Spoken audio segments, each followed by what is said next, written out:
Hello tout le monde, bienvenue sur la chaîne Himawari Beauté. Aujourd'hui, on va parler des nouvelles lois pour la facturation qui arrivent dès septembre 2026 et qu'est-ce que ça change concrètement pour vous. Aujourd'hui, on est en janvier 2026, il y a déjà des lois sur tout ce qui est facturation. Il y a des règles strictes à respecter pour qu'une facture soit conforme et soit valable. Des fois, vous pouvez faire des factures via vos sites de réservation comme Frecha, Planity ou Booksy. Je vais parler de celle que je connais avec Frecha. Donc, une facture faite par Frecha a un numéro de facture et des mentions légales qui ne respectent pas les mentions légales françaises, car ce n'est pas un site français. Donc déjà, il y a ça à faire attention pour les professionnels du monde de la beauté à l'heure d'aujourd'hui. Et ensuite, il y a des choses qui changent avec l'arrivée de la facturation électronique au 1er septembre 2026. Tout d'abord, on va faire un point sur les mentions légales et obligatoires sur une facture aujourd'hui en janvier 2026 et qui restera valable pour tout le long. Même si on passe à la facturation électronique, les règles de base des factures ne changent pas. Et pour la facturation électronique, vous serez aidé par les sites recommandés par le gouvernement, enfin agréés par le gouvernement pour faire vos factures. En effet, ils vous donnent déjà tout ce qu'il faut remplir obligatoirement et du coup, vous ne pouvez pas vous tromper. Dans une facture, qu'est-ce qu'il y a d'obligatoire? Il y a d'abord une partie sur le vendeur. Donc vous, prestataire de services, vendeur de produits, etc., vous allez avoir des informations sur vous et votre entreprise à rentrer. Votre nom, prénom si vous êtes en auto-entreprise ou votre raison sociale, avec votre statut juridique, donc EURL, SARL, EI pour auto-entreprise. Ça dépend de vous. Ensuite, il vous faut votre numéro de TVA, si vous en avez un. Sinon, il y a la mention obligatoire d'exonération de TVA. Ensuite, vous allez rentrer les informations de votre client, son nom, prénom, adresse ou sa raison sociale. Et si c'est un client assujetti à la TVA, il faudra son numéro de TVA aussi. Vous allez noter tout ce que vous avez vendu à cette personne. Donc on va prendre l'exemple d'une pose complète d'ongles en gel. Donc on va marquer pose complète d'ongles en gel. Si on facture différemment, par exemple une pose en gel, une pose en capsule, une pose en résine ou une pose en capsule américaine, en fait vous allez avoir à chaque fois différents noms à donner à chaque prestation pour qu'on s'y retrouve. Vous pouvez mettre ces noms-là, par exemple, dans ce meuble si vous utilisez ce meuble pour la facturation, mais ça marche aujourd'hui, ça ne marchera plus à partir du 1er septembre 2026. Donc là, on a notre pose d'ongles complète en gel qui va nous coûter 70 € hors taxe. On en a une unité. Donc là, ça nous fait 1 fois 70 € hors taxe, donc un total de 70 € toujours. Et ensuite, à cette pose d'ongles-là, on va rajouter 5 décors faits à la main qui coûtent 1 € l'unité. Donc on va rajouter 5 unités de décor à 1 €, donc il nous rajoute 5 €. Le total de la pose en hors taxe s'élève à 75 €. Vu que la TVA n'est pas applicable, on se retrouve avec une pose d'ongles à 75 € hors taxe que nous allons facturer hors taxe.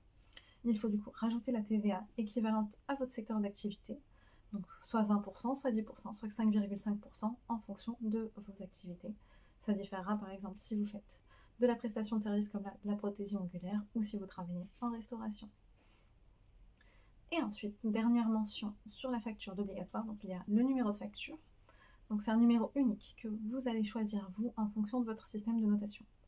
Vous pouvez noter vos factures, par exemple, vous commencez votre entreprise le 1er janvier 2026 et notez vos factures 1, 2, 3, 4, 100, etc. Donc la règle et toutes les factures doivent se suivre en termes de numéros.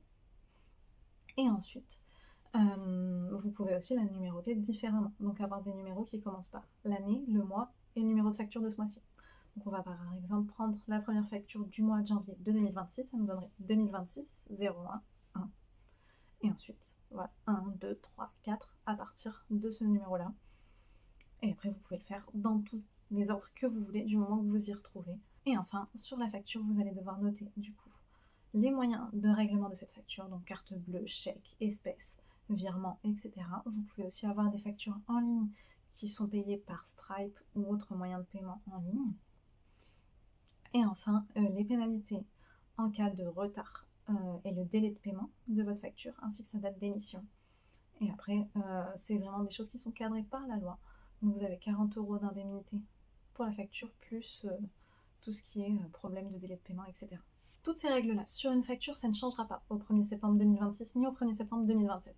On garde cette même base-là, sauf que les factures devront être répertoriées sur des répertoires électroniques. Elles vont être en fait envoyées au gouvernement, à l'URSSAF, etc., à des personnes qui vont gérer ces factures et pouvoir vérifier en fonction de vos déclarations si les factures sont cohérentes. Et toutes les factures devront être en fait lisibles par tous. le format d'envoi des factures sera différent. Plus de factures par PDF, plus de factures par fichier Word, papier, etc. Il y a uniquement 3 types de fichiers qui seront acceptés du coup par les plateformes du gouvernement. Je vais vous mettre en barre de description la liste des organismes agréés par le gouvernement pour pouvoir faire vos factures, et il y en a des gratuits. Aujourd'hui, j'utilise le logiciel Abi, mais il existe aussi Indy et Henry pour pouvoir faire vos factures.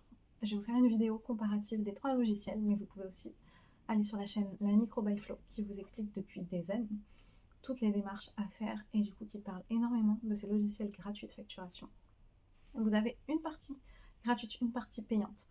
Mais du coup, ça viendra dans le comparatif, voir ce qui est le mieux pour vous. Vous pouvez commencer avec la partie gratuite.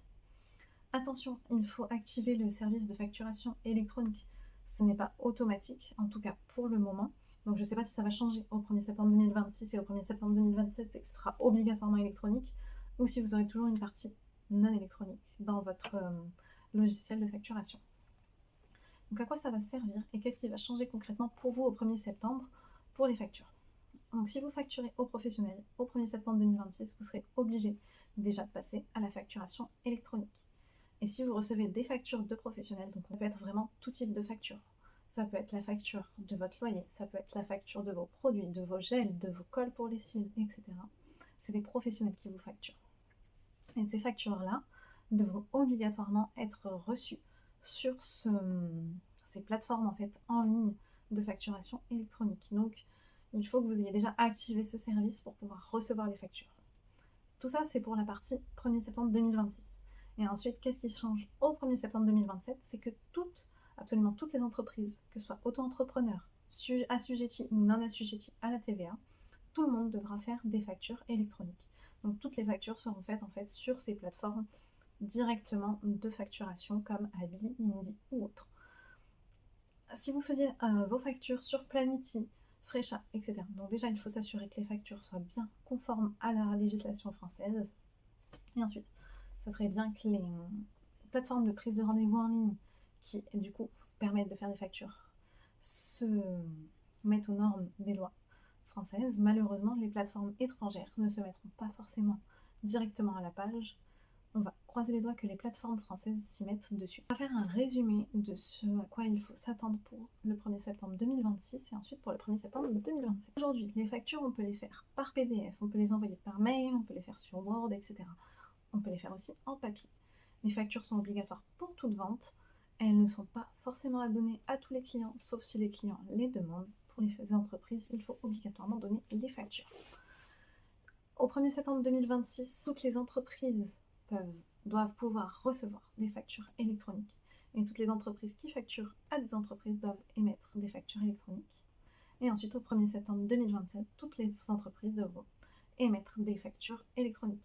Il faudra passer par des plateformes officielles pour pouvoir faire ces factures électroniques.